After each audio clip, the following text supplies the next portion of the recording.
Good morning, students. Good morning to all. And last day we have studied about the rural unemployment and the causes of rural unemployment and what are the remedies are there to remove the unemployment. So today just we will go to the next concept, rural industries. Today just we will study about the rural industries. Already we have studied the many type of the industries, the large scale industries, small scale industries, and even in the urbanized areas, what are the industries or possibilities to undertaking and established. And here some of the industries are there in this rural side. Or what are the industries to be possibilities to undertaking or established in this rural side? First, we have to know about the meaning of rural industries. The rural industries refers to all industries which are run by rural people in rural areas. In these urbanized areas, many of the peoples are there, or many of the entrepreneurs are there, and even some of the foreign investors can able to make the investment in these urbanized areas. But in these rural areas, there is no opportunities, and most of the entrepreneurs or the foreign investors will not get the interested to establish any of the industries in this rural side. But in these rural industries, which peoples are able to start at the industries mean the rural people. The rural people only can able to start at the industries in these rural areas. And what are the possibilities are there to establish in this rural side? All the industries can able to established by the rural people only.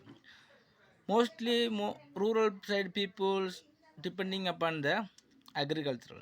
So most of the peoples want to establish the and the related or agro-based industries. So these rural industries are based primarily on the utilization of locally available raw materials, skills, and small amount of capital. In these rural industries, peoples always have one of the possibilities to utilize the all the resources in locally. What are the resources can have the possibilities to available, that resources only will be used to establish any of the industries.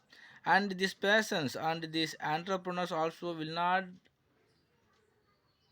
allot any of the skillful persons from the urbanized areas.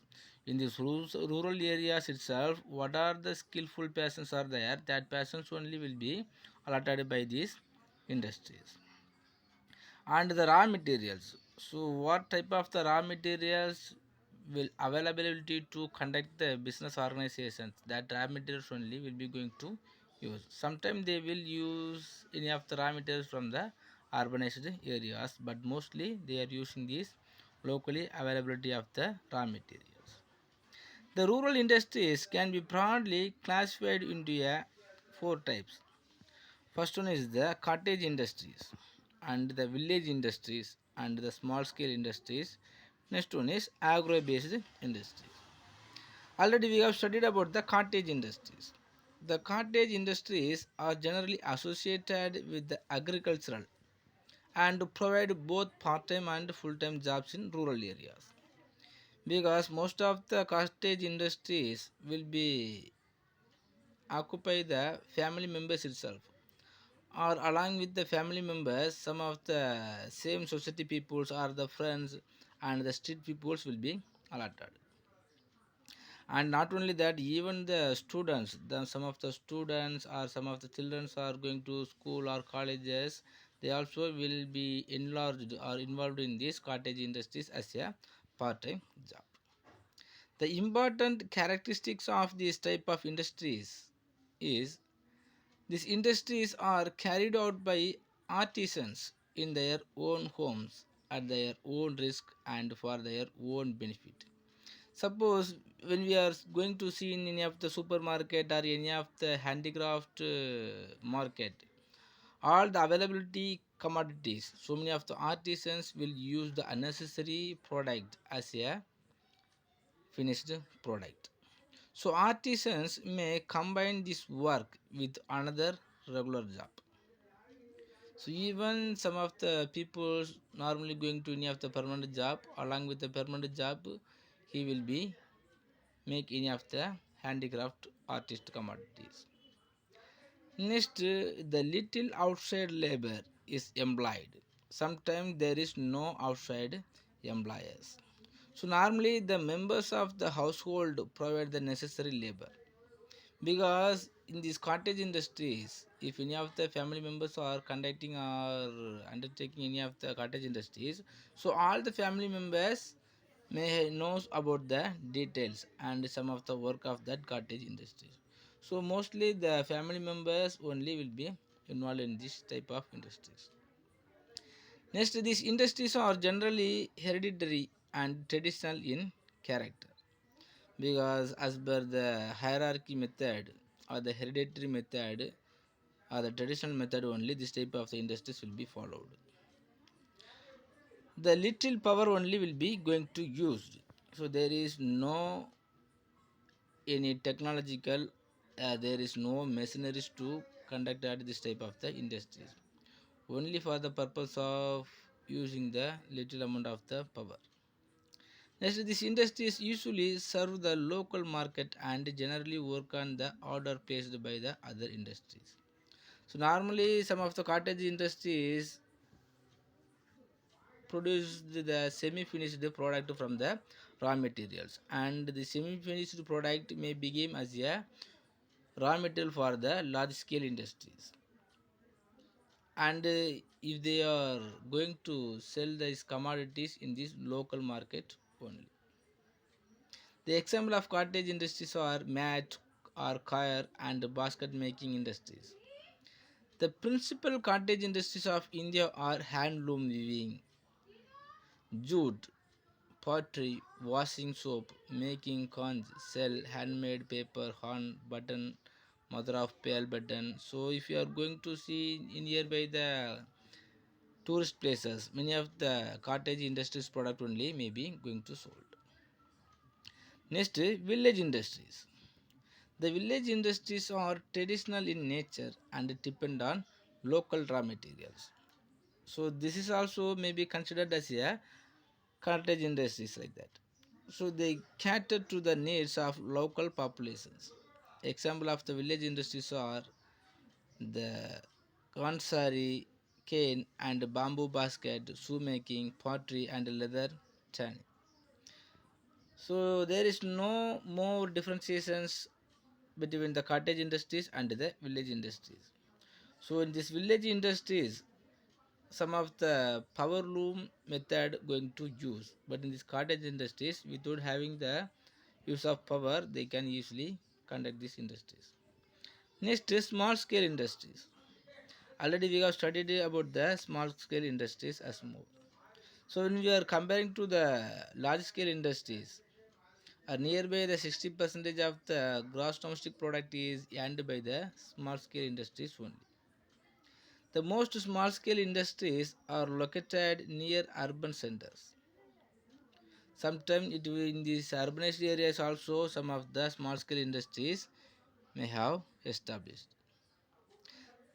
The small scale industries produce goods for local as well as foreign markets, because as we have studied already, so many of the commodities, the export of many of commodities are produced by the small scale industries only. And not only that, the small scale industries are receiving the raw materials from the cottage or the village industries, and it will become as a semi finished product. And after that, the small scale industries only going to provide that commodities as a raw material for the large scale industries. So example of such small scale industries are manufacturers, sports goods, soaps, electric fans, footwear, sewing machines and handloom weavings, and many of the product nowadays are increased. Okay, so all the raw materials of the large scale industries are coming from the small scale industries only. So here we can tell one thing. So without having the help of the small scale industries, there is no development for the large scale industries. Next, agro based industries. Agro based industries means nothing but all the industries also related to the agricultural. So these industries are based on the processing of agricultural produce. So agro based industries may be organized on cottage or scale, small scale or the large scale. So for the fertilizers, some of the large scale industries are there, they will produce the fertilizers. So this is also considered as a large scale industries. And some of the machineries, the tractor or the threshing machines and some of the machines also may be produced related to the agriculture produced by the large scale industries. These industries tend to develop the household settlements around them as they employ more labor on a regular basis. Example are textile, sugar, paper, vegetable, oil, tea and coffee industries. So what are the raw materials are coming from the agricultural, it is considered as a agro-based industries. Some of the industries only depending upon the agricultural. For example, some of the raw materials for this type of the industries only coming from the agricultural, it is considered as a agro-based industries. Next, rural indebtedness. So in these rural peoples, many of the peoples always born are being in the debtedness. The rural indebtedness refers to the situation of the rural people unable to repay their loan accumulated over a period. For the purpose of cultivate any of the commodities or adjusting their family problem, they will borrowing the money from any of the local money lenders or any of the financial institutions. And in the situation, and the same time, if they are being in a situations to not able to repay the money for the local money lenders or the financial institutions, is considered as a rural indebtedness. So because already we have studied the many of the rural peoples are depending upon the agricultural sectors, and also we have studied in this agricultural sector many of the seasonal unemployment and the discussed unemployment may be existence. So this existence of the seasonal unemployment and the discussed unemployment, the many of the farmers unable to earning more money, and the agricultural also may be depending upon the natural factors like rain and some of the water facilities. So if these natural factors are failed, so this farmer also will be get failed to earning more money, and because of that they will be unable to repay the money for the borrowing money from the local money lenders and the financial institutions. The existence of the rural indebtedness indicates the weak financial infrastructure of our country in reaching the needy farmers, landless people, and the agricultural laborers. So the farmers borrow the loan for various purposes like agricultural operations, supporting the family in the lean seasons, or the purchase of equipments in the recent years. So whenever maybe or whatever may be, if the rural peoples are not able to repaying the money from the borrowed persons, maybe the local money lenders or the financial institutions, is considered as a rural indebtedness. Then next, the causes for rural indebtedness. So what are the causes are there to arising the indebtedness in this rural side?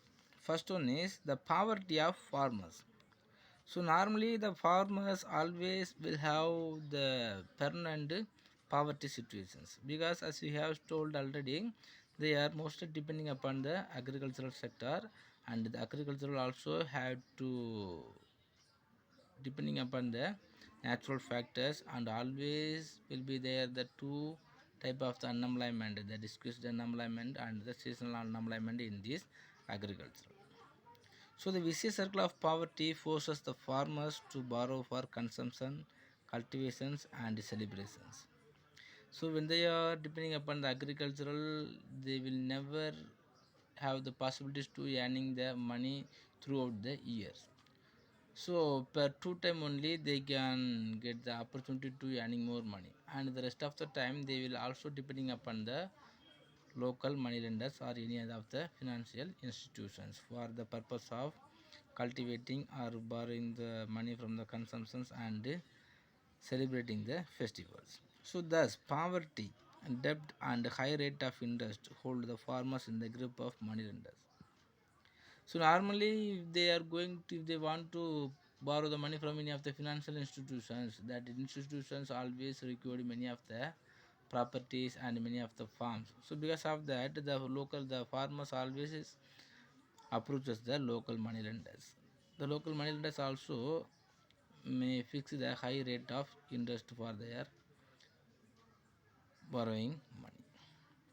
So and if it is not failed to repay the money, so they will impose the rate of interest for the existing interest. Next, the failure of monsoons. The frequent failure of monsoon is a curse to the farmers, and they have to suffer due to the failure of nature. As we have studied already, the agricultural peoples, the peoples those who are all depending on the agriculture, they will depending upon the natural resources also. Natural resources mean mostly the monsoons. So the properly the rainfall have to be appears. If the rainfall is not arising or if there is no rainfall, so the cultivated crops also will not grow as prosperity. So therefore the farmers find it difficult to identify the good years to repay their debts. So you properly or per yearly two times or whenever the natural resources or the rainfall have to get in that time, if they are getting only, so they can have the possibilities to earning the money, and because of that they can easily repay the money. But if it is fail, so they will also fail to repay the money for the money lenders. Next is litigations. Due to the land disputes, litigation in the court compels them to borrow heavily. So, being uneducated and ignorant, they are caught in the litigations process and dry away their savings and resources. From any of the problems, if the local money lenders or the financial institutions also may sue any of the complaints to the court. And in these situations, what are the actions is taken by the court? The farmers have to obey to the order of the court, and we will never assume the order of the court. Next, high rate of interest. The rate of interest charged by the local money lender is very high, and the compounding of interest leads to perpetuate the indebtedness of the farmers. So as we have studied already, so the local money lenders always will be imposed the more rate of interest than the financial institutions or any of the commercial banks. So normally, if they are borrowing some amount of the money from the financial institution itself, they can unable to repay the money. So in these situations, if they are borrowing the money from the local money lenders, they will never repay the money. So the local money lender also may be occupied all the sources of the farmers. So the poverty of farmers and the failure of monsoons and the litigations and the high rate of interest also is the causes of rural indebtedness. And not only that, some of the other reasons also may have there.